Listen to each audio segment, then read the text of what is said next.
También algunos guerreros de Manasés se unieron a David cuando éste iba con los filisteos a luchar contra Saúl. Pero los príncipes de los filisteos se reunieron y decidieron rechazarlo. Así que los filisteos se negaron a ayudarlo, pues dijeron: David se pondrá de parte de su señor Saúl, y eso nos costará la cabeza. Estos fueron los manasesitas que se unieron a David cuando éste fue a Siclag: Adnás, Josabad, Jediael, Micael, Josabad, Eliú y Siletai, jefes manasesitas de escuadrones de 1000 hombres. Ayudaban a David a combatir a las bandas de invasores, pues cada uno de ellos era un guerrero valiente y jefe del ejército, y cada día se le unían más soldados a David, hasta que llegó a tener un ejército grande y poderoso. Este es el número de los guerreros diestros para la guerra que se presentaron ante David en Hebrón para entregarle el reino de Saúl conforme a la palabra del Señor. De Judá, 6,800 hombres armados de lanza y escudo, diestros para la guerra. De Simeón, 7,100 guerreros valientes. De Leví, 4,600 y 3,700 araonitas, con Joiadá su jefe, y Sadoc, joven guerrero muy valiente, con 22 jefes de su familia patriarcal. De Benjamín, parientes de Saúl, 3,000 hombres. La mayor parte de ellos había permanecido fiel a la familia de Saúl. De Efraín, 20,800 hombres valientes, famosos en sus propias familias patriarcales. De la media tribu de Manasés, 18,000 hombres que fueron nombrados para ir a proclamar rey a David. De Isaacar, 200 jefes y todos sus parientes bajo sus órdenes. Eran hombres expertos en el conocimiento de los tiempos, que sabían lo que Israel tenía que hacer.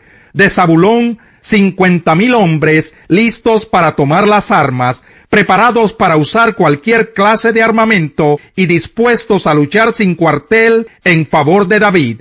De Neftalí, 1,000 jefes con 37,000 hombres armados de escudos y lanzas.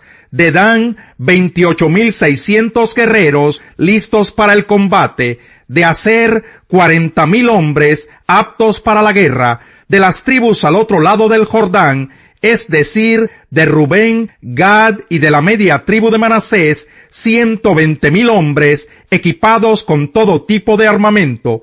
Todos estos guerreros, preparados para el combate, fueron a Hebrón decididos a proclamar a David como rey de todo Israel. También los demás israelitas proclamaron de manera unánime a David como rey. Todos se quedaron allí 3 días, comiendo y bebiendo con David, ya que sus hermanos les dotaron de lo necesario. Además, los que vivían cerca, y hasta los de Isaacar, Zabulón y Neftalí, traían burros, camellos, mulas y bueyes, cargados con harina, tortas de higos, pasas, vino y aceite. También les llevaron toros y ovejas en abundancia, porque Israel rebosaba de alegría. Capítulo 13. Después de consultar a los jefes de 1,000 y de 100 soldados y a todos los oficiales, David dijo a toda la asamblea de Israel: si les parece bien, y si es lo que el Señor nuestro Dios desea, invitemos a nuestros hermanos que se han quedado por todo el territorio de Israel, y también a los sacerdotes y levitas que están en los pueblos y aldeas, a que se unan a nosotros, para traer de regreso el arca de nuestro Dios. La verdad es que desde el tiempo de Saúl no la hemos consultado. A la asamblea le agradó la propuesta y acordó que se hiciera así. Entonces David reunió a todo el pueblo de Israel, desde Sijor en Egipto hasta Lebo Hamad, para trasladar el arca que estaba en Kiriat Yearim. Luego David y todo Israel fueron a Balá, que es Kiriat Yearim de Judá, para trasladar de allí el arca de Dios, sobre la cual se invoca el nombre del Señor, que reina entre querubines. Colocaron el arca de Dios en una carreta nueva y la sacaron de la casa de Abinadab. Usa y Agío guiaban la carreta. David y todo Israel danzaban ante Dios con gran entusiasmo y cantaban al son de liras, arpas, panderos, címbalos y trompetas. Al llegar a la parcela de Gidón, los bueyes tropezaron, pero Usa, extendiendo las manos, sostuvo el arca. Con todo, la ira del Señor se encendió contra Usa por haber tocado el arca, y allí en su presencia Dios lo hirió y le quitó la vida. David se enojó porque el Señor había matado a Usa, por eso le puso a aquel lugar el nombre de Pérez Usa, nombre que conserva hasta hoy. Aquel día David se sintió temeroso de Dios y exclamó: «Es mejor que no me lleve el arca de Dios». Por eso no se la llevó a la ciudad de David, sino que ordenó que la trasladaran a la casa de Obed-edom, oriundo de Gat. Fue así como el arca de Dios permaneció 3 meses en la casa de Obed-edom, y el Señor bendijo a la familia de Obed-edom y todo lo que tenía. Capítulo 14. Hiram, rey de Tiro, envió a David una embajada que le llevó madera de cedro, albañiles y carpinteros para construirle un palacio. Con esto David se dio cuenta de que el Señor, por amor a su pueblo, lo había establecido a él como rey sobre Israel y había engrandecido su reino. En Jerusalén David tomó otras esposas y tuvo más hijos e hijas. Los hijos que tuvo fueron Samúa, Sobab, Natán, Salomón, Ibjar, Elisúa, Elpelet, Noga, Nefeg, Jafía, Elisama, Belyadá y Elifelet.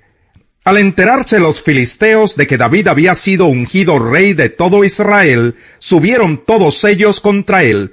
Pero David lo supo y salió a su encuentro. Ya los filisteos habían incursionado en el valle de Rephaim. Así que David consultó a Dios: «¿Debo atacar a los filisteos? ¿Los entregarás en mi poder?» «Atácalos», le respondió el Señor, «pues yo los entregaré en tus manos». Fueron pues a Baal Perasim, y allí David los derrotó. Entonces dijo: «Como brecha producida por las aguas, así Dios ha abierto brechas entre mis enemigos por medio de mí». Por eso a aquel lugar lo llamaron Baal Perasim. Allí los filisteos abandonaron a sus dioses, y éstos fueron quemados por orden de David. Los filisteos hicieron una nueva incursión y se desplegaron por el valle. Así que David volvió a consultar a Dios, y él le contestó: «No los ataques de frente, sino rodéalos hasta llegar a los árboles de bálsamo, y entonces atácalos por la retaguardia. Tan pronto como oigas un ruido, como de pasos sobre las copas de los árboles, atácalos, pues eso quiere decir que Dios va al frente de ti para derrotar al ejército filisteo». Así lo hizo David, tal como Dios se lo había ordenado, y derrotaron al ejército filisteo desde Gabaón hasta Geser. La fama de David se extendió por todas las regiones, y el Señor hizo que todos los pueblos le tuvieran miedo. Carta a los Romanos. Capítulo 1. Pablo, siervo de Cristo Jesús, llamado a ser apóstol, apartado para anunciar el Evangelio de Dios, que por medio de sus profetas ya había prometido en las Sagradas Escrituras.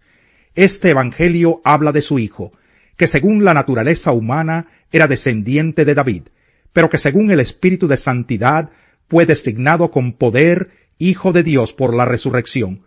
Él es Jesucristo nuestro Señor. Por medio de él y en honor a su nombre, recibimos el don apostólico para persuadir a todas las naciones que obedezcan a la fe. Entre ellas están incluidos también ustedes, a quienes Jesucristo ha llamado. Les escribo a todos ustedes, los amados de Dios que están en Roma, que han sido llamados a ser santos. Que Dios nuestro Padre y el Señor Jesucristo les concedan gracia y paz.